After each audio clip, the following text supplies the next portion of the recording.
j'aimerais dire une chose, Oui. que si le président de la République ne corrigeait pas ses erreurs maintenant, que le peuple est en train de le lui demander, je pense qu'avec le temps, il n'aurait pas rendu service à ses enfants, à ses petits-enfants. Il ne restera pas éternellement au pouvoir. Il est appelé à laisser le pouvoir et un autre prendra ce pouvoir. Mais ses enfants, ses petits-enfants, finiront par refuser ce nom de Sassou Nguesso. Parce que ce nom sera source de malheur. Parce que c'est comme ça que le peuple est en train d'interpréter. Quand on parle de Denis Sassou Nguesso aujourd'hui, quand on parle de Sassou Nguesso aujourd'hui, le peuple fait allusion à la souffrance, à la maltraitance, à la répression. C'est ça, Sassou Nguesso aujourd'hui. Et donc, s'il ne corrigeait pas, je pense, je peux le prédire aujourd'hui, que nombreux de ses enfants, après lui, vont changer leur nom. Alors, il suffirait de regarder, pour revenir à la question que vous m'avez posée, il Oui. suffirait de regarder les nominations. Le président Denis Sassou Nguesso a combien de parents dans ce gouvernement? Il suffirait de regarder. Le plus flagrant, c'est Denis Christiel Sassou Nguesso, son propre fils dans le gouvernement. Jean-Jacques Bouya, qui est-il pour le président Denis Sassou Nguesso? Quand Et on on parle assiste de... d'ailleurs, pendant que vous le dites, hein, on assiste aussi à ce phénomène où tous les politiques, j'allais dire, ou les responsables politiques au Congo sont en train d'entraîner leur famille dans, voilà, dans le sillage, voilà, dans la politique. Tout le monde pense que désormais, pour être bien au Congo-Brazzaville, il faut aller faire la politique. Et nous savons, cela me rappelle d'ailleurs les propos de Laurent Gbagbo qui dit, si vous voyez quelqu'un s'enrichir en politique, c'est que c'est un voleur. On a l'impression que tout le monde a compris au Congo que pour devenir riche, je mets ça entre guillemets, vous avez compris de quoi je parle, il faut aller faire la politique. Oui, en réalité, c'est plutôt une conservation de pouvoir. Ils ont compris Et qu'aujourd'hui, le l'enrichissement peuple... illicite aussi. Et justement, l'enrichissement illicite, mais ils ont déjà acquis une certaine richesse qu'ils ne voudraient pas perdre. C'est pourquoi ils sont dans l'obligation d'insérer leurs enfants qui n'ont même aucune vision politique, de les entraîner de force dans la vie politique. Tout ça, c'est pour qu'ils puissent les succéder demain et continuer à conserver le pouvoir, continuer à conserver les richesses déjà acquises. Ils sont en train de prendre leurs enfants qui n'ont aucune aspiration politique parce qu'ils se sont suffisamment enrichis, ils ne veulent pas perdre ces avantages, donc il faut entraîner leurs enfants dans la vie politique. Nous prenons l'exemple de Vadim. Vadim, qui est le fils du président de l'Assemblée nationale. À lui tout seul, combien de responsabilités il occupe? Il est député national. Il est conseiller local. Il est conseiller de son père. Il est conseiller à la jeunesse du Premier ministre. Il Il est est à un agent poste à aussi la à SNPC. la SNPC. Mon Il est Dieu. agent à la FNPC. Donc, vous voyez, à lui tout seul, il occupe toutes ses responsabilités. Mais en combien se multiplie-t-il afin qu'il soit efficace à tous ces postes-là?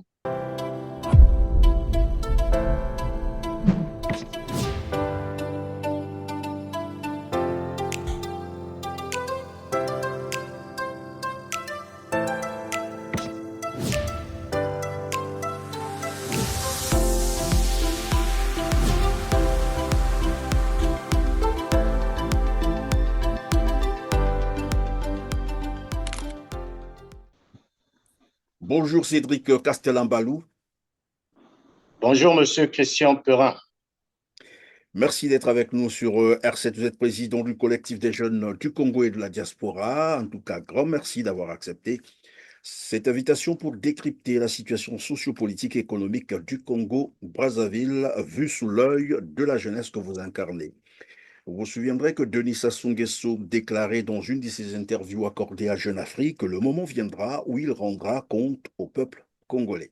Je pense que le moment est venu, puisqu'il s'active désormais à vouloir présenter sa candidature à la présidentielle de 2026. Vous, en tant que jeune, quelle perception avez-vous de la gouvernance de Denis Sassou Nguesso lorsqu'on sait que généralement, pour lui-même, hein, il croit souvent que ses bilans sont globalement positifs? Je peux le comprendre, parce que le bossu, comme qui dirait, le bossu ne voit jamais sa bosse. Vous, en tant que jeune, que vous inspire la gestion ou la gouvernance Denis Sassou Nguesso? Oui, merci beaucoup, Monsieur Christian Perin. Euh, on ne peut pas se voiler la face. Il suffirait de regarder ce qui est en train de se passer actuellement dans notre pays pour comprendre quelle est la gestion du président Denis Sassou Nguesso. Bon, c'est vrai que le président peut parfois se retrouver dans une position où il pense que tout va bien dans le pays. Peut-être c'est en se référant du confort dans lequel lui il vit. Il n'est pas au contact direct de la population, sauf pendant les campagnes électorales. Donc, c'est difficile pour lui de connaître la vraie situation de la population congolaise aujourd'hui. Mais sur la question de savoir quelle est la gestion, quelle impression avons-nous sur la gestion du président Denis Sassou Nguesso, mais les impressions ne peuvent qu'être négatives, parce que ce n'est même pas à moi de le dire, il suffirait de regarder ce qui se passe actuellement dans le pays. Dans tous les secteurs, nous avons des grèves. Nous avons des grèves au niveau de la santé, nous avons des grèves au niveau de l'enseignement, nous avons des grèves au niveau du CFCO, nous avons des grèves au niveau de la STPU, nous avons des grèves au niveau de, de la Poste. Et donc, en un mot, le pays est en train de courir vers une cessation du fonctionnement des administrations. Donc, en un mot, le pays va mal. Et on nous a parlé également de la pénurie du carburant. C'est réglé? Jusque-là, si nous faisons la ronde des stations, c'est une veillée des véhicules. Les véhicules sont alignés en train d'attendre la livraison de carburant. Donc, la situation n'est pas encore réglée. Pourtant, nous sommes un pays producteur de pétrole. Nous avons les solutions à portée de main. Il suffirait de raffiner le pétrole. Nous avons les possibilités de le faire parce que d'autres pays le font déjà. Mais nous ne savons pas pourquoi dans notre pays, on semble ne pas aller vers des solutions durables. On ne prend que les courtes solutions qui ne peuvent pas avantager la population. Il y a une autre situation qui a défrayé la chronique, ce sont des ordures dans les grandes agglomérations du Congo-Brazzaville. Je cite là le Brazzaville et Pointe-Noire. Est-ce que la situation s'est améliorée? Cette situation, elle est vraiment difficile pour la population congolaise. Nous la vivons très durement parce que aujourd'hui, nous cohabitons avec les ordures et vous savez ce qui pourra être, ce que ces ordures pourront entraîner dans la suite. Ce sont des maladies et déjà, je ne sais même pas s'il y a déjà des épidémies qui sont prêtes à se répandre parce que jusque-là, ces ordures sont encore là. C'est vrai que la mairie, avec le concours de l'armée, essaie de faire un petit effort, mais ce n'est pas suffisant. C'est comme nous sommes en train de le dire. Aujourd'hui, il faut regarder beaucoup plus des solutions durables plutôt que de regarder des solutions qui, en quelque temps, nous allons retomber dans les mêmes situations. En fait, vous êtes Donc, en train de en un parler mot, ces là. ordures sont encore là et elles cohabitent encore avec la population congolaise. Et donc, vous disiez que c'est en fait des petites opérations de charme, c'est ce qu'on dirait, communication d'ailleurs. Lorsque vous parlez de la mairie et de l'armée qui tentent un peu de trouver une solution pour dégager ces ordures. Bon, bref, après, on sait bien que ça ne va pas durer. Alors, tout à l'heure, vous avez parlé des grèves, même au niveau de la santé, et vous rappelez d'ailleurs la cohabitation avec les ordures, ce que cela implique comme risque à courir au niveau de la santé. Après, nous apprenons que au CHU, évidemment, jusqu'aujourd'hui, je crois, que la grève continue et qu'on a même sorti les malades de l'hôpital. Disons, on les a renvoyés chez eux parce que le personnel est encore en grève. Et donc, on se pose la question pour ceux qui vont tomber malades, comment ils vont faire ces jours-ci? Oui, avant d'arriver d'abord à la situation de CHU, il faut rappeler un fait sur les ordures. Nous parlions tout à l'heure des solutions à long terme. Regardez ce qui est en train de se passer avec la gestion des ordures dans notre pays. Oui, vous avez parlé tout à l'heure d'une opération de charme. Nous pouvons carrément épouser ce que vous êtes en train de dire parce que euh, il y a une vidéo qui a fuité où nous avions vu un Congolais au niveau de Kisundi qui était en train de filmer les ordures qui sont en train d'être jetées dans le quartier Kinsundi. Jetées par qui? Par la mairie de la ville de Brazzaville. Bon, euh, il faut parfois qu'on essaie quand même d'être humain. Parce que ce qui est en train de se passer là, c'est une façon de, d'accélérer la maladie vis-à-vis de la population. Comment peut-on pousser une population à cohabiter avec les ordures? Donc, vous ramassez toutes les ordures de la ville de Brazzaville pour aller les stocker dans un quartier donné où la densité est forte parce que le quartier Kinsundi se trouvant dans le premier arrondissement Makele-Kele, qui est un arrondissement fortement habité, on peut dire qu'on est en train de mettre la vie de ces citoyens-là en danger. Donc, c'est une action que la mairie de Brazzaville devrait corriger. Il y a beaucoup de zones de stockage où on peut aller stocker des ordures en vue peut-être, parce que là, nous sommes dans la gestion à long terme de ces ordures-là. Il faut regarder la possibilité de pouvoir les transformer. Parce que quand on stocke, ce n'est pas pour abandonner. Parce que ces ordures peuvent constituer une matière première. Il y a des plastiques qui sont là qu'on peut recycler pour fabriquer des plastiques, pour fabriquer des chaises en plastique, des cuvettes en plastique, et j'en passe. Donc, c'est rien Oui, que mais ces ordures-là. évidemment, pardon, Cédric Castellan-Balou, là encore, vous allez beaucoup trop loin. C'est que là, on est dans une situation où, en fait, la mairie n'arrive plus à entretenir la ville, à maintenir la propriété dans la ville, et nous apprenons que c'est plutôt l'opérateur. C'est l'opérateur, évidemment, Averda, c'est ça le nom, si j'ai bonne mémoire, qui a dû rompre, ou c'est le gouvernement qui a rompu le contrat avec Averda, alors que ce contrat, tout le monde sait qu'on prélève, je ne sais pas si ça continue jusqu'à maintenant, on prélève 2000 francs CFA chaque fonctionnaire pour payer, et c'est une entreprise qui engrange, de ma mémoire, 3 milliards de francs CFA par mois pour Ah oui. entretenir les villes. Et donc, il doit avoir un souci à ce niveau. On ne peut pas prendre les ordures de toute la ville et aller les déverser dans un quartier, comme vous êtes en train d'expliquer. C'est quand même le premier arrondissement de Brazzaville, c'est-à-dire là où Brazzaville a commencé. Ça veut dire qu'il y a une forte concentration humaine à ce niveau. Et aller déverser les ordures de toute la ville dans un quartier Ah habité, oui. par des Congolais, c'est une, évidemment, comme vous l'avez dit, c'est une mise en danger de la vie humaine de ceux qui vivent Ah dans oui. ce quartier. Et le maire le sait. Mais je crois que ça peut s'apparenter à un crime parce que ce qu'ils ont fait, et demain, s'il y a des effets, s'il y a des conséquences, et je sais que bah, après, ces populations seront abonnées, mais cet acte, en fait, est un acte, il faut le dire comme ça.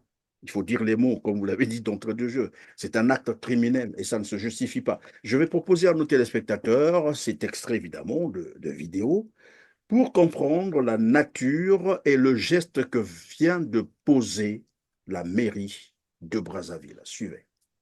Chers Congolais, regardez ce qui se passe à Brazzaville. Là, nous sommes dans le quartier Kinsunzi. Donc, à Verdun en grève, la mairie a décidé de prendre, c'est-à-dire toutes les ordures de Brazzaville, venir jeter à Kinsunzi. Donc, finalement, ici, il y a des animaux qui vivent ici ou bien des êtres humains. Et comme ça, on va me dire que non, on a un député ici et il y a un chef du quartier. Franchement, c'est vraiment décevant. Et dans les alentours, il y a des êtres humains qui vivent là. Des enfants, des bébés, et ainsi de suite.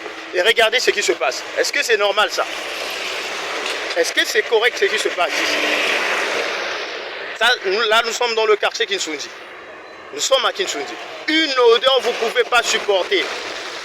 Donc, dans les alentours, il y a des maisons, il y a des gens qui vivent ici. Et voilà.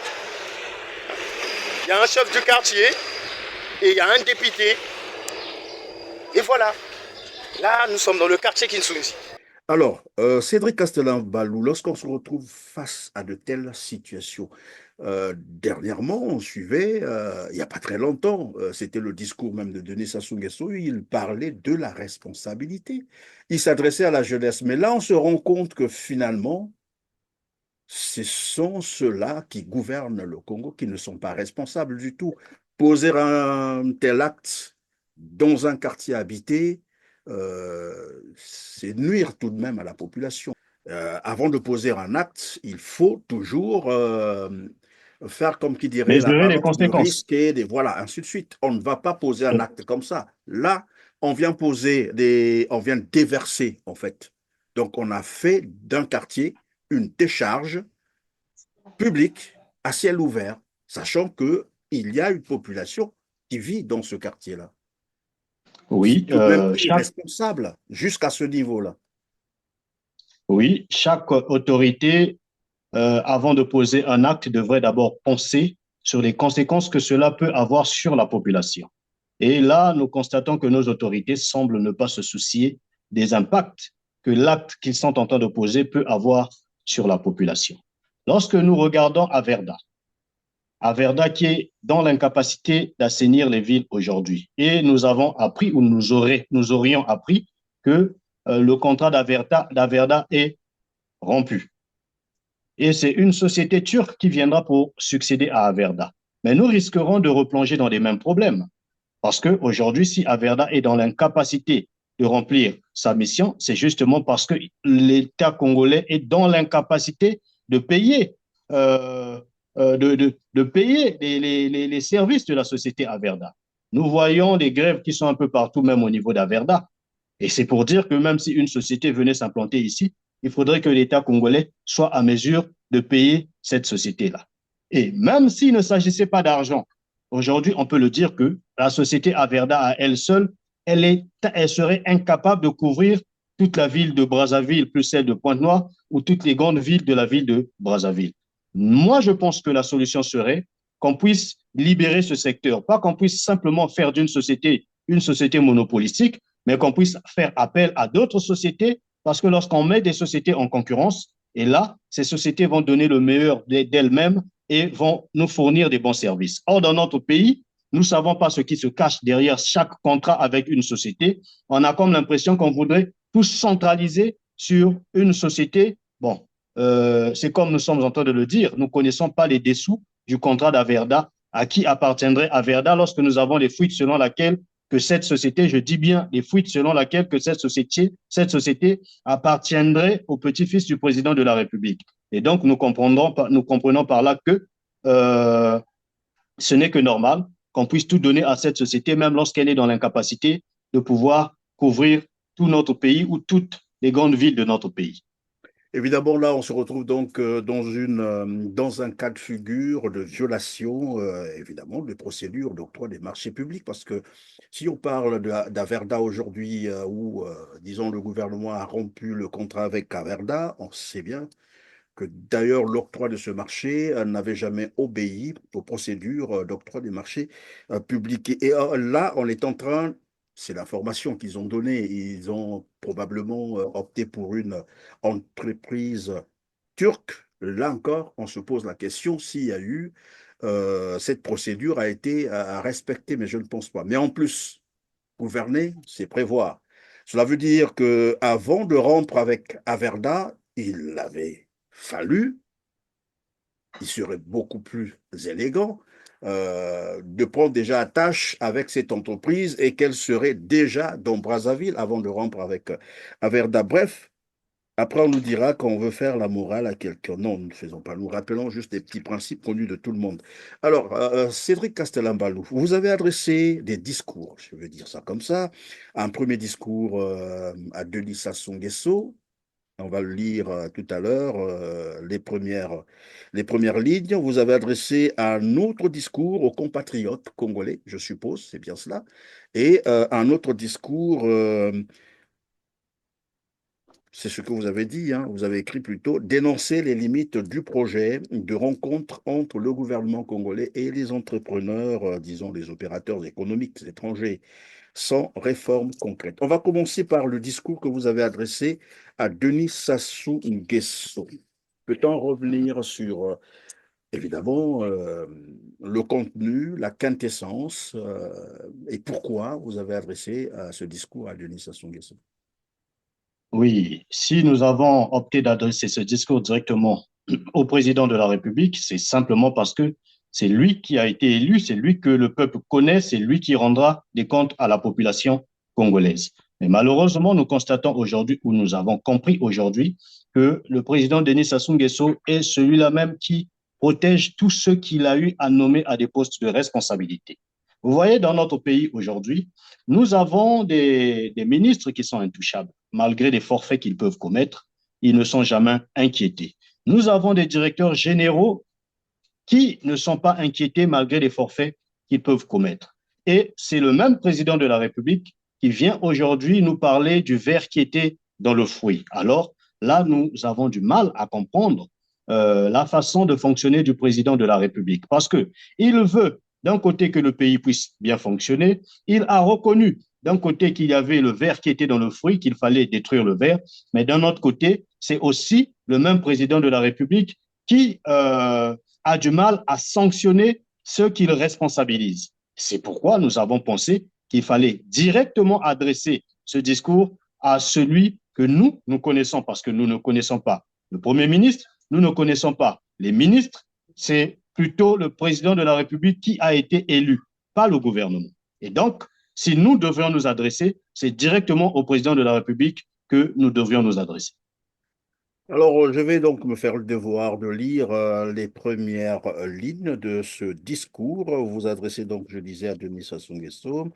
Et vous dites, aujourd'hui, je m'adresse à vous au nom de tous les Congolais, au nom de ce peuple qui endure au quotidien les conséquences de la gestion chaotique de nos ressources et de notre nation. Le temps est venu pour vous de prendre des mesures décisives, de mettre fin au désordre qui gangrène notre pays et de rendre justice au peuple congolais.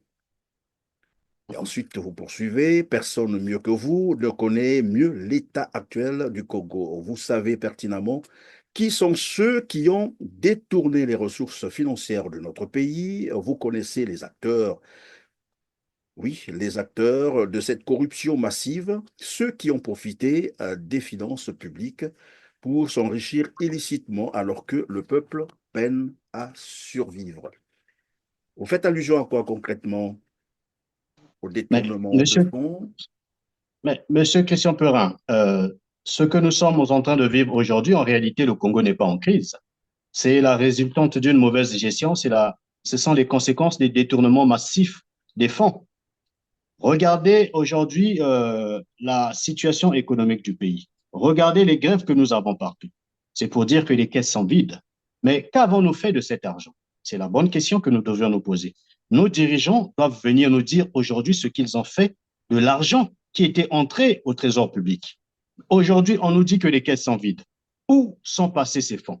Le président de la République, lors de son interview sur Africa 24, lorsqu'on lui parlait des fonds destinés aux générations futures, des 14 000 milliards de fonds CFA destinés aux générations futures, il avait dit que cet argent était placé dans un compte que certainement il est le seul à connaître, parce que maintenant que le pays est plongé dans cette crise profonde, pourquoi ne pas rapatrier ces fonds qui sont destinés pour les générations futures, alors que les générations actuelles peinent à vivre? C'est la bonne question que nous devions nous poser. C'est la bonne question. Pardon, vous allez continuer, évidemment.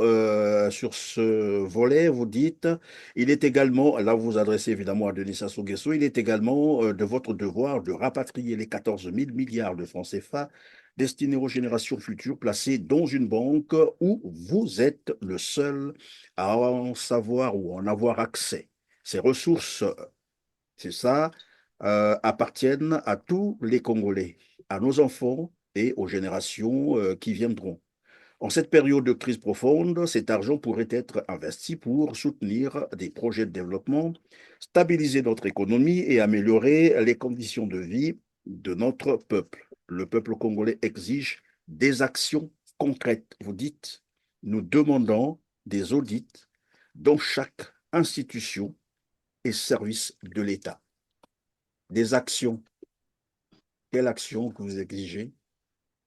Exactement. En gros, ce discours veut dire quoi? Le président Denis Sassou Nguesso n'est pas éternel. Il finira par partir. Mais quel héritage va-t-il laisser au peuple congolais? C'est lui qui a été mandaté pour gouverner le peuple congolais. Et c'est à lui que nous allons demander des comptes, pas à son gouvernement.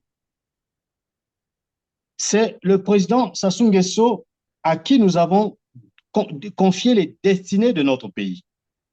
Et donc, au terme de son mandat, il devrait rendre des comptes à la population congolaise. Le président Denis Sassou Nguesso devrait penser à sauver l'honneur de son nom, parce que tous les actes qui sont en train d'être posés vont retomber sur sa tête. Que le président Denis Sassou Nguesso n'oublie pas ce qui s'est passé en 91, les mêmes qu'il a eu à enrichir se sont retournés contre lui, où il avait fini par dire « j'assume ». Et il risquera d'assumer ça. Et parce que vous pensez que lui-même n'est pas responsable de ce qui se passe, que c'est les autres. Mais c'est ce que nous sommes en train de dire, que c'est lui, en réalité, qui est responsable. C'est ce que nous tentons de dire. Parce que comment se fait-il, quand nous disons qu'il sait ce qui se passe, parce que le président Denis Sassou Nguesso est quand même l'homme le plus informé de notre pays, il a tous les services à sa disposition. Donc, il sait qui détourne les fonds, il sait où sont orientés les fonds, et il sait ce qu'on fait de ces fonds-là. Mais pourquoi ne pense-t-il pas à interpeller ces derniers? Pourquoi ne pense-t-il pas à les démettre de leurs fonctions? Pourquoi ne pense-t-il pas à les faire arrêter? Pourquoi pense-t-il seulement à mettre en difficulté les opposants qui sont en train de mener un combat légal, alors qu'il y a de ceux qui sont là, qui devraient transformer le pays, ceux à qui il a donné tous les moyens de pouvoir transformer le pays, mais qui ne le font pas, qui ont du mal à mettre en application son projet de société qui est devenu le plan national de développement aujourd'hui. À cela, il ne fait rien. Bien au contraire, il les récompense. On fait partir un ministre qui occupait le ministère de la Santé pour le ministère des petites et moyennes entreprises. On prend celui qui était à l'enseignement, en bombarde Premier ministre. Donc, vous voyez, c'est comme si ceux qui font mal, c'est ceux-là qui sont fortement récompensés. Le ministre Bouya, qui était ministre des grands travaux, aujourd'hui ministre d'État, vous voyez, alors que le peuple congolais sait aujourd'hui que tout ce que nous sommes en train de vivre dans notre pays, le ministre Bouya est l'un des acteurs qui a coulé ce pays. Mais regardez à ce niveau-là, pardon, Cédric Castellambalou, à ce niveau-là, lorsque vous parlez de M. Jean-Jacques Bouya, ministre des Grands Travaux, on peut s'arrêter un instant, on va ouvrir donc des parenthèses. Comment ça se passe, les premières pluies à Brazzaville comme à Pointe-Noire? Est-ce que c'est nettement mieux que l'an dernier? Parce qu'on nous dit apparemment qu'il y a déjà des inondations, c'est ça? Mais c'est pire qu'avant. Parce que pour qu'on parle d'une amélioration, il faudrait qu'il y ait eu des travaux faits pour corriger les erreurs du passé. Mais rien n'a été fait. Donc, on ne peut pas dire qu'aujourd'hui c'est mieux, c'est encore pire. Regardez la ville Océane. Dès qu'il pleut, les véhicules ne peuvent même plus circuler. Mais c'est pareil au niveau de Brazzaville. Donc, en un mot, rien n'a été fait, rien n'est en train d'être corrigé pour que le pays puisse aller de l'avant. Et donc, le problème se pose à ce niveau parce qu'il y a également, dernièrement, je suivais donc un reportage sur les ravins, je ne me rappelle plus très bien du quartier, mais il y en a un peu partout dans la ville, surtout à Brazzaville, où le gouvernement avait promis traiter ces ravins. Je ne sais pas si ça a été réglé, mais avant, je vais proposer un reportage, évidemment, sur ces cas qui menacent d'ailleurs les quartiers entiers, mais aussi, voilà, la vie humaine. Et on revient sur le plateau suivant. C'est ce qui reste de la maison d'Albert et d'Andy. Le reste, il les est bien ici. Il a construit la maison pour sa retraite ici, au Brazzaville. L'érosion l'a touché, emportant une grande partie de son quartier. C'est un problème sérieux. J'ai une grande famille ici et maintenant je suis contraint de louer, mais je n'ai pas payé ma pension, donc je dois rester avec un voisin. Je ne trouve même pas d'argent pour me nourrir. C'est une histoire similaire dans plusieurs parties de la ville, la capitale de la République de Congo. Les gens disent que le gouvernement n'a rien fait. Le sable des pentes autour de la ville était autrefois maintenu par des arbres. Ils ont été réduits à mesure que la population augmente, mais le problème de l'érosion croît également. Cet endroit a déjà été abandonné. Celui-ci sera bientôt abandonné, mais le problème est que les gens n'ont nulle part où aller. Mais ce n'est pas pareil. Pour tout le monde, les appartements de luxe dans l'hôtel et Tour International Trump à New York coûtent des millions de dollars. Les enquêteurs anticorruption ont déclaré que un a été acheté avec de l'argent public congolais volé pour 7 millions. La domination de près de 40 ans du président congolais Denis Sassou Nguesso a été ravagée par des scandales de corruption. Le témoin mondial dit que c'était sa fille Claudia, vue ici debout à côté de lui, qui a acheté l'appel de New York. Un représentant de la première famille a refusé de commenter cette allégation. Congo gagne des milliards de dollars chaque année grâce à ses exportations de pétrole. Un témoin mondial a révélé qu'il avait retrouvé des millions de dollars de revenus volés dans un manoir de cette banlieue. De Paris, est parmi les 20 propriétés appartenant à des membres de la première famille que les procureurs français enquêtent, ainsi que d'autres achats, dont plus de 1 million de dollars dépensés pour costumes et chemises de ce magasin Brazzaville. Il est facile de trouver des photos du président Sassou Nguesso dans la rue. Il est plus difficile de trouver quelqu'un qui le critiquera ou son gouvernement. Mais une poignée de militants se réunissent chaque semaine. Ils ont essayé de rendre le gouvernement responsable de la corruption et des violations des droits. C'est un travail dangereux. C'est le plus récent membre de leur groupe à être emprisonné. Il est accusé de menacer la sécurité de l'État. Leur chef Joe Urbina dit que tout c'est pour cacher une simple vérité. Comment expliquerais-tu ça? Quel soutient le pays? C'est juste à cause du leadership. Le leadership est si corrompu que le pays est en chute. Alors qui est-ce qui vole cet argent? Eh bien, le président et les personnes âgées qui sont au pouvoir. Les militants disent que la fortune du Congo est dépensée en produits de luxe à l'étranger, tels que l'appartement de New York, via un réseau international de blanchiment d'argent complexe. L'organisation Trump affirme n'avoir aucun lien avec cette transaction et ne possédait pas l'appartement lorsqu'il a été vendu. Pour les habitants des banlieues de Brazzaville, même une petite partie de ces millions disparus pourrait aider à sauver leur maison de l'effondrement. Malcolm Webb, Al Jazeera, Brazzaville, République du Congo.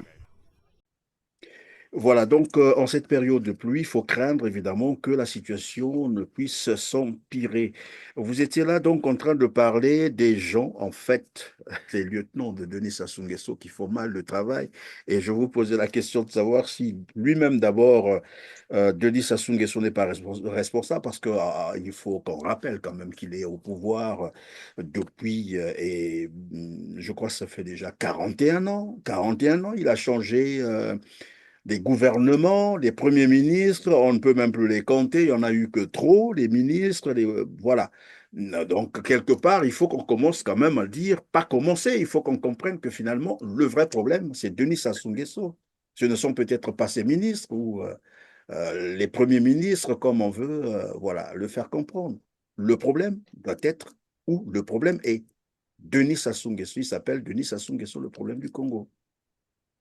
Oui, si le président Denis Sassou Nguesso, lui, il veut se dédouaner de cette situation, nous lui demandons de procéder à des audits, qu'il ordonne des audits dans chaque ministère.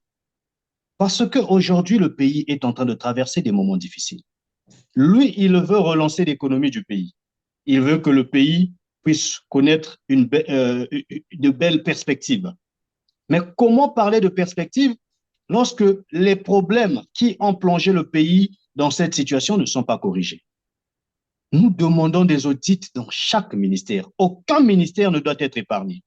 Regardez le ministère de la Santé.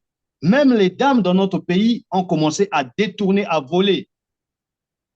Et ces dames sont récompensées. La seule façon de pouvoir freiner cette hémorragie, c'est de procéder par des audits. Mais avant ces audits, chaque ministre, le président devrait lui retirer son passeport. Parce que nous ne voulons pas qu'il y ait des fuites. Qu'il retire des passeports à ses ministres, qu'il procède à des audits. Le président de la République ne devrait pas oublier une chose. Il a un nom. Il est respecté à travers le monde. Mais il devrait préserver ce respect. Parce que s'il ne veut pas préserver ce respect, au profit de ceux qui sont en train de l'entourer, mais qui, au contraire, sont en train de le détruire, tout finira par retomber sur lui. Qu'il fasse la volonté du peuple, parce que c'est le peuple qui l'a mandaté. Aujourd'hui, ce même peuple est en train de souffrir. Le peuple a du mal à joindre les deux bouts. Les jeunes sont sans perspective. Et aujourd'hui, les jeunes ne savent plus à quel sens se vouer. Lui, en tant que père de la nation, il devrait regarder la majorité. Et la majorité, c'est ceux-là qui votent. Pour lui, c'est ce peuple qui lui donne la possibilité de pouvoir gouverner ce pays-là. Mais si le peuple n'est pas content, la question que je suis en train de me poser, parce que le peuple n'est pas content actuellement, et le peuple ne veut plus rien savoir du président Denis Sassou Nguesso. Mais que lui dira-t-il en 2026? Que dira le président de la République à ce peuple-là, afin que ce peuple lui refasse confiance si et seulement si il était candidat? Quel est l'argument de campagne? Vous savez, monsieur Christian Perin, lorsque nous sommes en train de voir la situation de notre pays, c'est que le président Denis Sassou Nguesso est largement trompé par son entourage. Son entourage semble Oui, mais lui c'est là faire que comprendre moi, que tout va bien. j'insiste toujours sur ma question. Qui trompe qui concrètement? Qui fait quoi? Parce que oui, En- si ton entourage le trompe pendant 41 ans, l'entourage l'a toujours trompé, il faut qu'à un moment donné, qu'on se pose la vraie question. Qui trompe qui fait quoi? Qui est réellement responsable de ce qui se passe au Congo? il est complaisant vis-à-vis de ceux qu'il confie des responsabilités. Mais à un moment donné, nous devons aussi reconnaître une chose, c'est que il est souvent trompé, on ne lui dit pas la vérité. Lui, il n'est pas au contact direct de la population, c'est l'erreur qu'il commet. En réalité, il devrait se rapprocher de la population. Il devrait échanger avec la population. Lui, il est dans son bureau et il n'attend que des rapports. Mais qui lui dit que tous les rapports qu'on lui fournit sont vrais? Qui le lui dit? Mais ou simplement aussi, c'est une hypothèse, hein, s'il ne se rapproche pas de la population parce qu'il est conscient qu'il n'a jamais, ben voilà, gagné l'élection de manière transparente. C'est ça aussi, il a peur d'aller vers la population qui lui dira probablement des vérités. Sinon, pourquoi est-ce qu'un président de la République ne se rapprocherait pas de son peuple si tout était transparent? Et là, d'ailleurs, sur ce volet, vous l'interpellez sur les nominations basées sur les liens de famille et de camaraderie, c'est ça? Un système qui a plongé le Congo dans le chaos actuel. Le Congo a besoin des dirigeants compétents et intègres, prêts à servir le peuple et non à se servir. Oui, monsieur Christian Perrin, vous savez, avant d'en arriver là, j'aimerais dire une chose, Oui, que si le président de la République ne corrigeait pas ses erreurs maintenant, que le peuple est en train de le lui demander, je pense qu'avec le temps, il n'aurait pas rendu service à ses enfants, à ses petits-enfants. Il ne restera pas éternellement au pouvoir.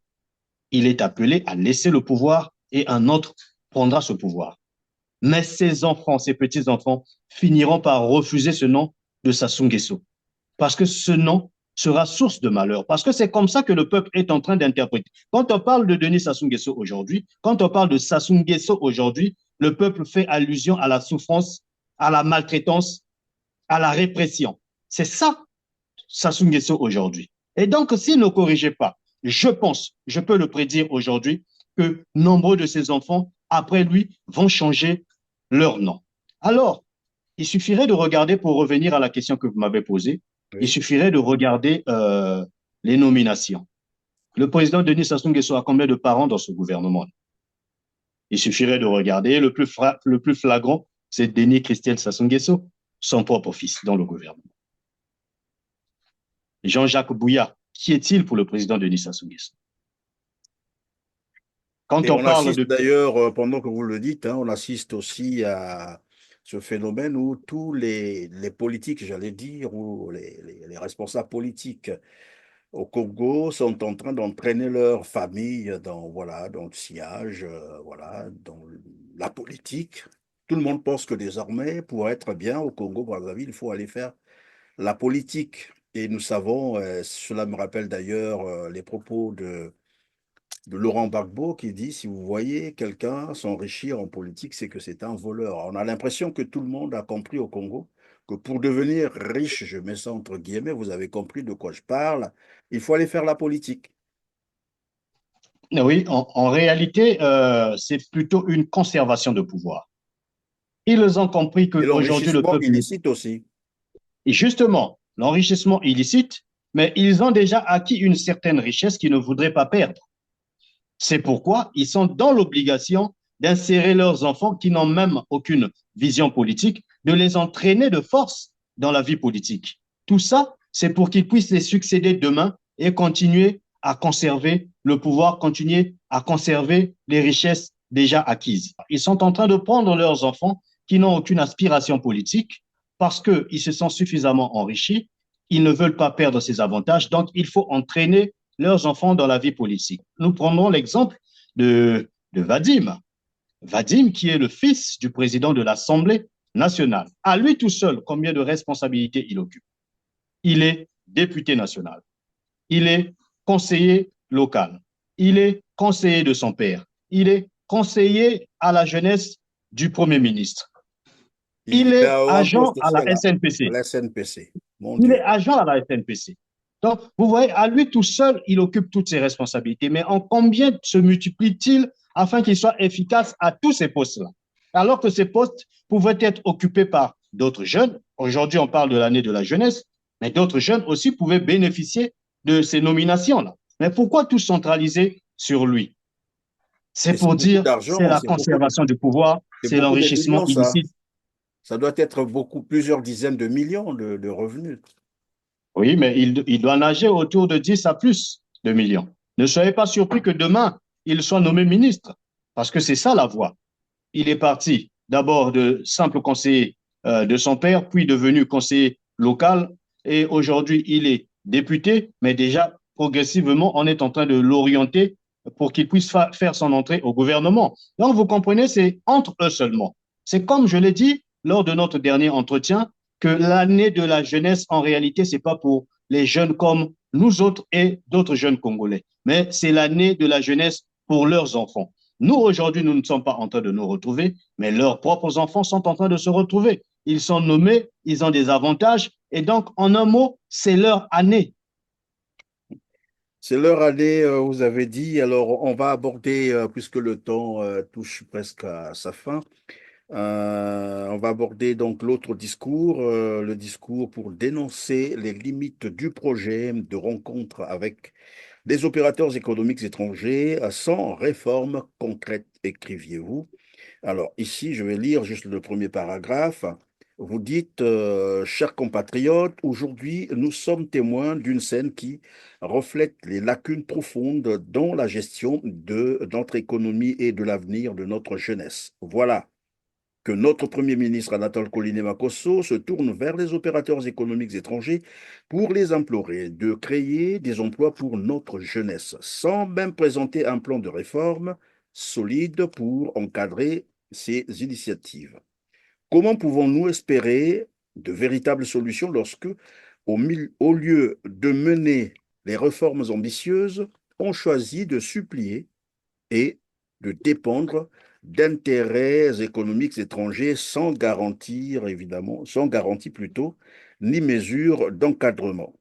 Voilà ce que dit donc le premier paragraphe. En fait, vous dénoncez ce projet, cette rencontre, cette demande faite par le Premier ministre à l'endroit des opérateurs économiques étrangers d'embaucher, d'employer les jeunes Congolais, c'est ça.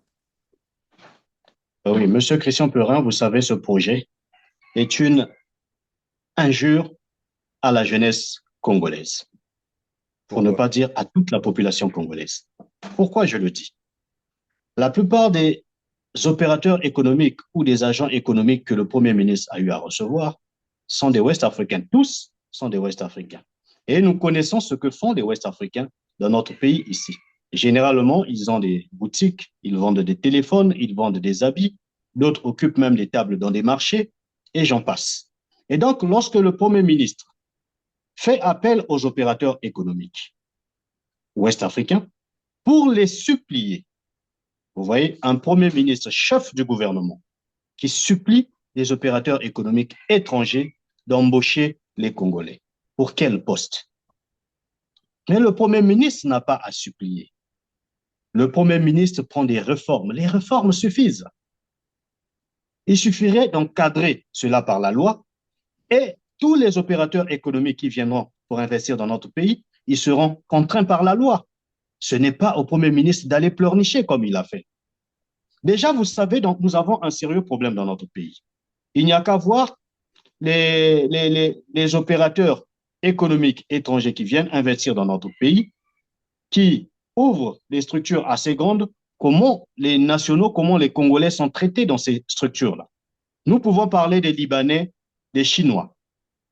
Comment sont traités les Congolais dans ces sociétés-là? Ils sont Et maltraités, pendant que ils vous sont parlez, sous-payés. pardon, pendant que vous posez cette question, ça nous rappelle un peu l'affaire de, je ne sais pas si elle a été réglée, cette affaire, d'un certain Odjedj avec la fille qu'on appelait, bon, une dame, hein, Barros, qui finalement avait perdu même la mobilité de ses jambes parce qu'un Libanais lui avait voilà, mis un taser, qu'on appelle ça, c'est comme ça, euh, maltraité de cette façon. Et cette affaire avait fait grand bruit, mais curieusement, arrivé jusqu'au procès, ben, on a vu comment est-ce que le procès avait été voilà, boycotté parce que ce sont, non, je n'ai rien contre les Libanais, mais nous savons les pratiques, comme vous êtes en train de le dire, comment est-ce qu'on traite les Congolais chez eux par ces, soi-disant, opérateurs économiques. Et c'est à ce monde qu'on va confier donc la jeunesse congolaise, vous avez dit tout à l'heure.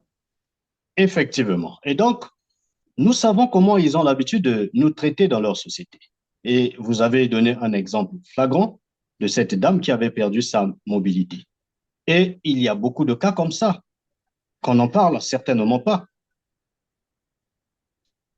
Une inspection de travail corrompue. Généralement, dans ces sociétés, on n'accepte pas l'existence des syndicats. Et donc, les employés sont abandonnés à eux-mêmes. Il y a des licenciements abusifs. Tout ça, c'est à cause déjà de la faiblesse de notre gouvernement.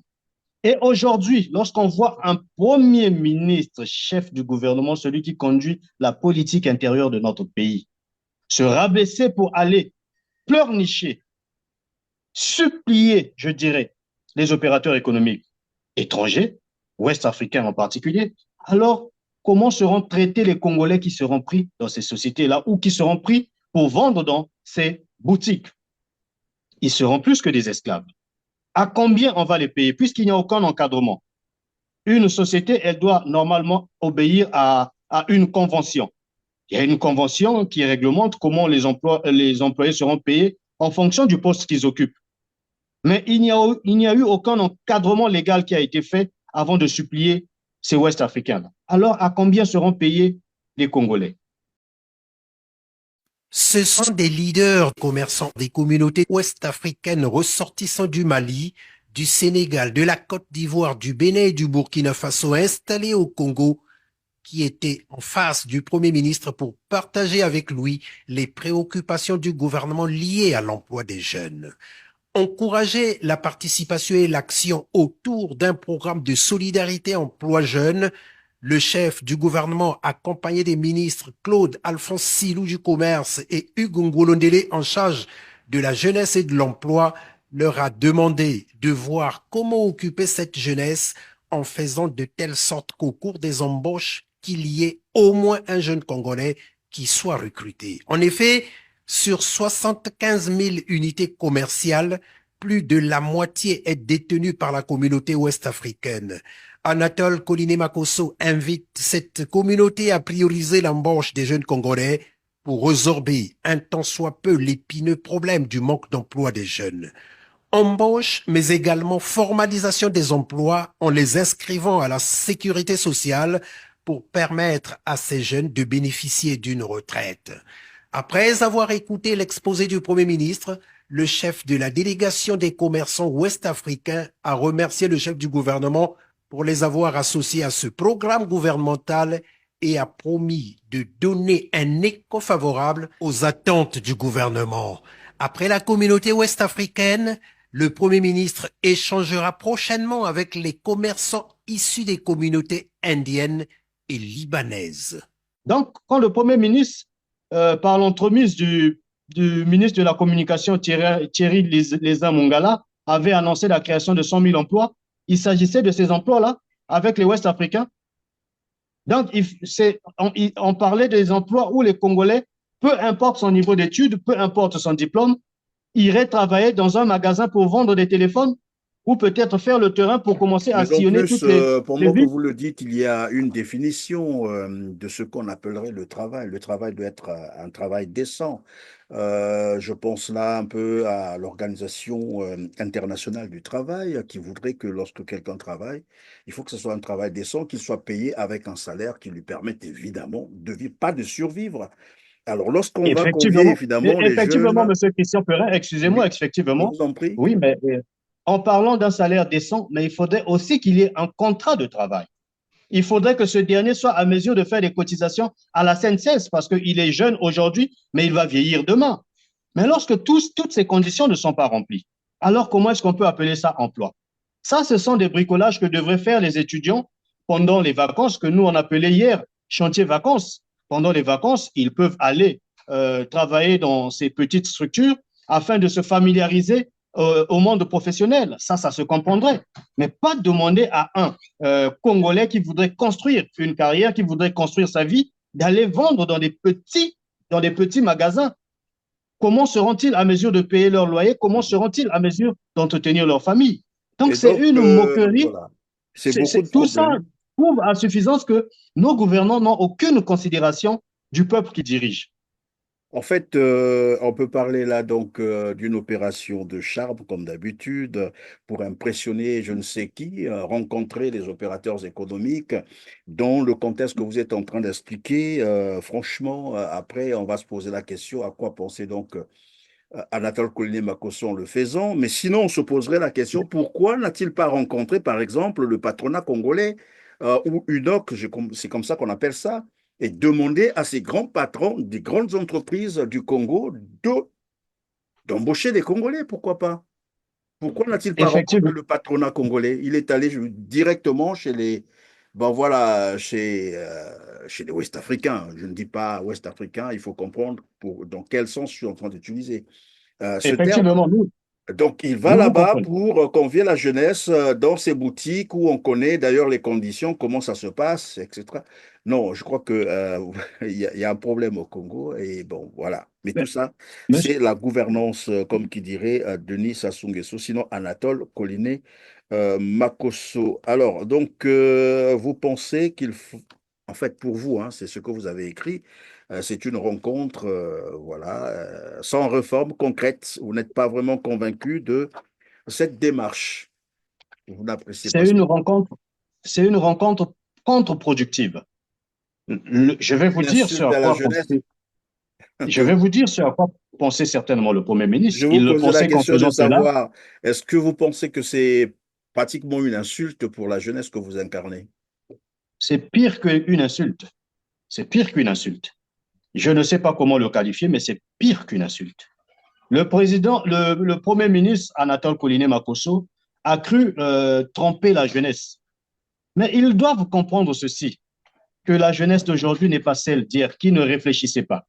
Aujourd'hui, nous suivons de très près tout ce qui se fait au niveau de la politique. Aujourd'hui, nous suivons de très près tout ce qu'ils peuvent faire à l'extérieur. Donc, ce n'est pas cette jeunesse qui peut facilement se laisser tromper. Nous disons que cela est contre-productif et c'est une erreur grave. Nous nous demandons même si ces derniers ont des conseillers. Moi, à la place du Premier ministre Anatole Koliné Makosso, en repartant de mon cabinet, je virais tous mes conseillers parce qu'ils m'ont mal conseillé. Moi, si j'avais été son conseiller, je lui aurais interdit d'aller à la rencontre de ces derniers-là parce que ce n'est pas normal. Mais oui, vous êtes en train de parler des opérateurs économiques congolais. Nous avons des opérateurs économiques congolais. Mais déjà là, ça prouve à suffisance que nos dirigeants, nos gouvernants n'aiment pas travailler avec les acteurs économiques congolais. Ils préfèrent aller se confier aux étrangers plutôt que d'enrichir les Congolais. Mais tout à l'heure, nous avons parlé d'Averda. Tout à l'heure, nous avons parlé d'une nouvelle société turque.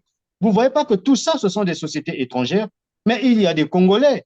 Nous voyons, ce n'est pas pour faire de la publicité, mais il y a un jeune Congolais qui a le matériel qu'il faut pour l'assainissement de la ville. Je parle là de la société Elfi Environnement. Vous avez vu, entre-temps, il s'était mobilisé pour aller faire le ramassage des ordures. Mais c'est là un Congolais. Quand on parle de l'année de la jeunesse, mais pourquoi ne pas confier, par exemple, un arrondissement à ce jeune entrepreneur qui est congolais pour voir les résultats qu'il peut produire? Comprenez par là, M. Christian Perrin, Mais ou que nos simplement, pendant dirigeants que vous êtes n'ont en train de jamais le eu la dire, volonté de travailler avec les agents mais économiques, voilà, les voilà, acteurs économiques congolais. ce que vous êtes en train de dire, mais on pouvait aussi, puisque c'est 3 milliards, c'est un contrat de 3 milliards par mois, on pouvait investir cet argent à la mairie a, je crois, des services comme ça, d'entretien de la ville, la voirie. Pourquoi ne pas Oui, injecter cet argent à la mairie, doper la mairie pour que la effectivement, mairie fasse ce travail? effectivement, hier, lorsque la mairie aussi s'occupait de l'entretien ou de l'assainissement de la ville, on avait moins de problèmes. On ne voyait pas des tas d'immondices un peu partout dans la ville de Brazzaville ou Pointe-Noire. Il suffirait peut-être de relancer la voirie, plutôt que de tout externaliser, de donner ce marché à des opérateurs économiques étrangers. Moi, je pense que c'est une erreur. Parce que je ne sais pas si en Europe ça se passe comme ça, mais d'après les informations que nous avons, la mairie, les mairies des villes ont elles-mêmes aussi des structures qui s'occupent de l'entretien de leur ville, Tout même à s'ils fait. peuvent externaliser une partie du marché, mais les mairies elles-mêmes devraient aussi entretenir leur ville. Mais généralement, c'est une tâche qui revient à la mairie, hein, on l'a vu, au Congo, ça a existé, Effectivement. on ne sait pas pourquoi à un moment donné, et c'est comme vous étiez en train de dire ici, c'est un peu le recrutement par rapport aux liens familiaux, des marchés qu'on octroie comme ça de gré à gré aux parents, et après, un matin, on est surpris, bon voilà, le service ne fonctionne plus, bah, après, non, il n'y a plus d'argent, mais comment se fait-il qu'un contrat qu'on a souscrit et on prélève 2000 francs CFA, euh, je crois que c'est depuis la source hein, de chaque fonctionnaire. C'est à la source, oui. Et Dans le qu'on se bulletin, c'est retrouve prélevé. avec près de 5 mois bien sûr, c'est ce que j'ai lu, donc il y a 5 mois qui n'ont pas payé à cette entreprise. Après, on se pose quand même la question, qu'est-ce qui se passe? Qu'est-ce qui se passe Mais concrètement au Congo-Brazzaville? en réalité, ce qui se passe, c'est ce qu'ils ont l'habitude de dire eux-mêmes. Et Bongate, toujours meilleur. C'est bien C'est ce dommage. qui se Alors, passe. nous sommes presque à la fin de cette émission. Je vais vous laisser donc le peu de temps qui nous reste hein, pour conclure, si vous avez une préoccupation, bien entendu. Ah oui, nous avons des préoccupations. Merci en tout cas à M. Christian Perrin pour ce temps que vous nous accordez. Mais M. Christian Perrin, rien ne marche dans notre pays aujourd'hui. Nous sommes, euh, nous sommes tristes lorsque nous constatons que autour de ces acteurs économiques, il y a des jeunes qui eux-mêmes sont au chômage, mais semblent ne pas comprendre la situation actuelle du pays. Bon, mais nous comprenons aussi, parce qu'on dit que quand vous voulez détruire un pays, inutile de faire la guerre à ce pays, il suffirait de détruire le système éducatif et de laisser 5 ans à 10 ans et vous verrez ce qui se passera. Et C'est ce qui est en train généraliser de la se passer. corruption, c'est ce qu'on voit d'ailleurs. Voilà, et voilà, c'est ce qui se passe dans notre pays. Donc, nous avons en face, nous avons avec nous ici une jeunesse qui est en train d'être esclavagisée, qu'on est en train d'asservir, et elle ne se rend pas compte, elle est consentante elle-même. Et tout ça, ça doit changer. Ce que nous sommes en train de demander au président de la République, parce que notre discours s'était adressé au président de la République, notre tout dernier discours, et nous allons donc nous adresser encore au président de la République. Ce que nous demandons au président de la République, c'est de corriger le tir, parce que le pays va mal. Le Congo qui hier était respecté, les Congolais qui étaient respectés hier quand ils sortaient, mais aujourd'hui, les Congolais sont devenus la risée de tous. On se moque des Congolais partout. Hier, lorsque un Congolais se rendait au Bénin, il était acclamé, il était regardé avec beaucoup d'admiration. Mais ce n'est plus le cas aujourd'hui. Tout ça à cause de la mauvaise gouvernance de notre pays.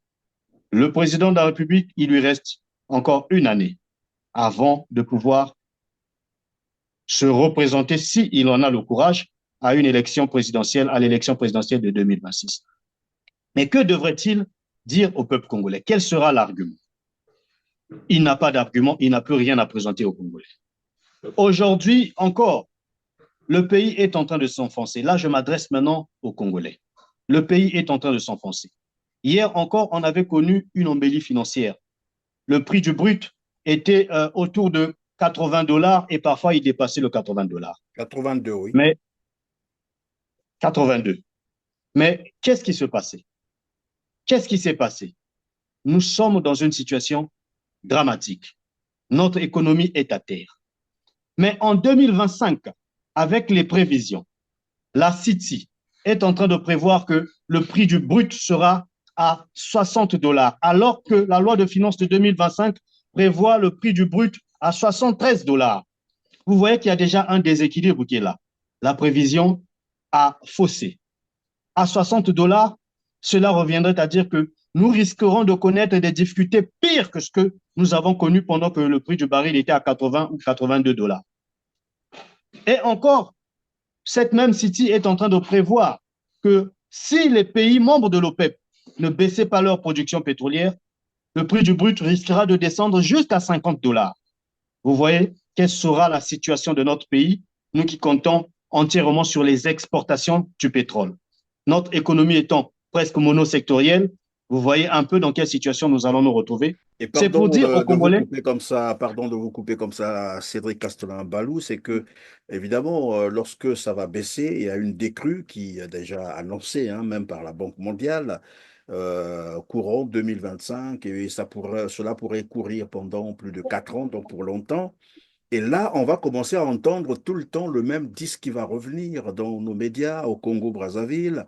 Il y a crise, crise, crise, crise, crise, baisse du prix de, voilà, baril de pétrole. Et là, ça sera du matin au soir. Cependant, de 2022, 2023, 2024, le pétrole s'est très bien vendu. On parlerait de boom pétrolier. Là, on n'a pas fait du bruit. Personne n'en a parlé. On n'a pas dit aux Congolais que maintenant nous vendons bien notre pétrole, nous avons beaucoup d'argent. Et c'est ce que nous étions en train de dire tout à l'heure. Où est passé tout cet argent? Mais d'ici là, je crois 2025 arrive là. Dès qu'il y aura cette décrue, vous entendrez comment ça va commencer à chanter au niveau des médias. Monsieur Christian Perin, je le dis et je le répète, on ne peut pas parler de la crise actuelle tant que nous n'aurons pas procédé à des audits dans tous les ministères, dans tous les secteurs. C'est ce que nous demandons au président de la République, d'ordonner des audits dans tous les secteurs. Parce que tant qu'on ne connaît pas combien était entré et qu'est-ce qu'on a fait de cet argent, en ce moment, on ne peut pas convaincre les Congolais sur la crise actuelle. Nous ne savons pas que nous sommes en crise. Nous disons que c'est une crise provoquée par ceux qui sont en train de nous gouverner. Donc, ce n'est qu'un audit ou des audits qui pourront nous départager. Donc, voilà un peu la situation actuelle, M. Christian Perin. Nous ne savons pas que notre pays est en crise. Nous attendons que le président ordonne des audits et des audits, nous pourrons définir si le pays est en crise ou n'est pas en crise. Et nous saurons ce qui a été fait avec l'argent des Congolais. Voilà, et donc vous dites que vous ne croyez pas à cette crise parce que de toute façon, il n'y a pas les éléments, hein, il n'y a pas d'éléments d'appréciation. On dit qu'il y a crise et dans le même temps, on n'explique pas aux Congolais pourquoi la crise, par où et comment expliquer cela alors que nous vendons du pétrole, du bois, les minerais, que sais-je encore, le gaz. Le Congo, désormais, et depuis un certain moment, est aussi producteur du gaz liquéfié. Ben, bref, la Oui, question, un ajout, M. Christian Perin, excusez-moi, un je dernier vous en ajout. prie, oui. Un pays en crise ne roule pas dans les véhicules de dernière série. Regardez, dès qu'un véhicule sort dans le monde, au Congo, ce véhicule arrive, surtout les marques Toyota. Nous avons les derniers modèles de Toyota Land Cruiser dans notre pays, des véhicules qui coûtent 100 à 150 millions. Nous les avons ici. Alors, comment parlerait de la crise? La crise ne serait que pour les Congolais et pas pour ceux qui sont en train de nous diriger. Mais nous ne cessons de décrier. Prouvez aux Congolais que le pays est en crise en commençant d'abord par faire des concessions. Commencez aussi par baisser vos salaires en commençant par le salaire du président de la République. On devrait normalement, puisque nous sommes en crise, soit disant que nous sommes en crise, mais le salaire du président reste le même, alors que le président devrait compatir avec le peuple en baissant son salaire. Mais il ne le fait pas. Les ministres, ils ont toujours leur salaire exorbitant. On devrait aussi commencer par baisser les salaires des ministres. Les députés, on devrait faire autant. Puisqu'ils ne font pas suffisamment leur travail, ils vont là-bas pour acclamer alors que le peuple les avait mandatés pour aller suivre l'action gouvernementale. Ils ne le font pas. Ils vont pour acclamer et attendre leurs émoluments. On devrait baisser leurs émoluments. Les magistrats qui ne font pas leur travail, on devrait aussi procéder au rabais de leur salaire. En ce moment-là, nous allons comprendre que, oui, effectivement, il y a un problème dans notre pays. Et surtout, si cela est sanctionné, et surtout, si cela est sanctionné, est accompagné par des audits, en ce moment-là, les audits vont nous donner la véritable situation de notre pays.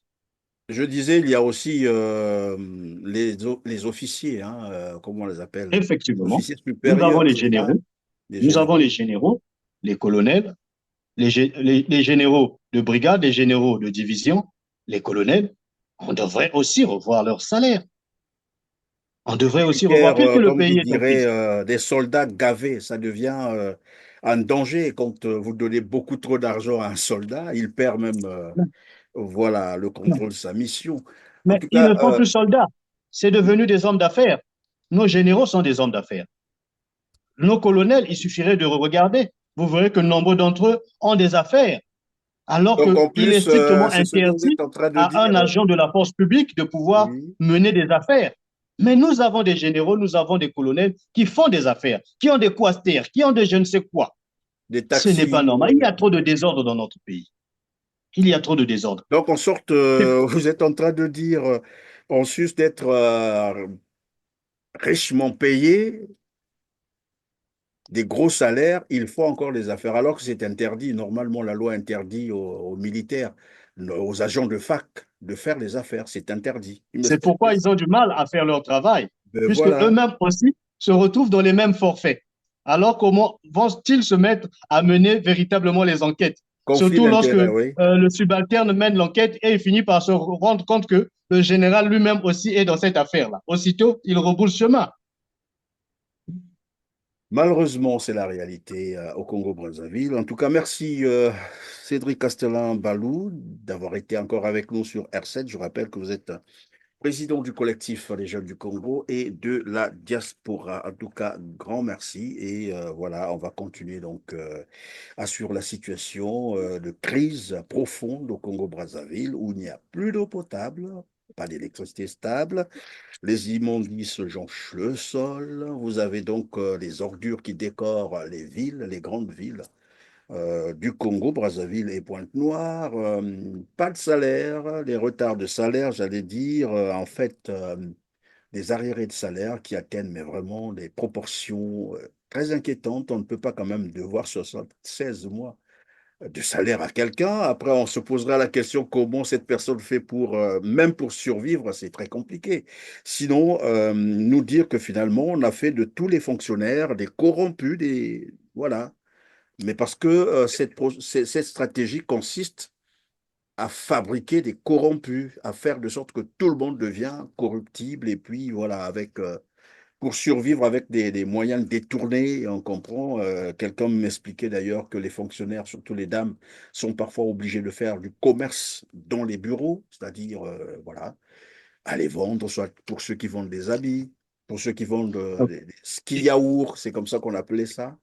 C'est dommage. Effectivement, Monsieur Christian Perin, si je Ouais, peux me permettre de je vous en grignoter une prie. minute, Vous avez une minute pour ça. jusque-là, je ne comprends pas le rôle du ministère du contrôle de l'État dans ce pays-là. Je ne comprends pas le rôle de ce ministère. C'est ce ministère qui avait mission de contrôler ou de réglementer tout ce que vous êtes en train de décrire là. Les fonctionnaires qui arrivent au travail à 8 heures, qui repartent chez eux à 9 heures ou à 10 heures.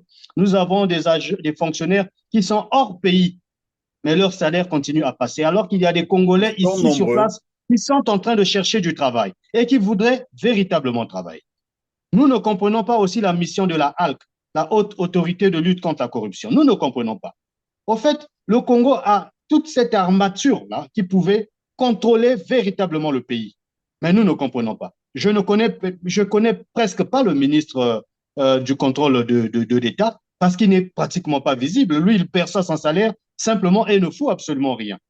Le patron de la HALC, je ne sais pas, alors que c'est lui qui devait redresser tout ce qui est en train de se passer dans ce Et pays. là, on vient de lui affecter, hein, pour ton information, on vient de lui affecter 5 milliards de budget pour 2025. Il a toujours 5 milliards de budget.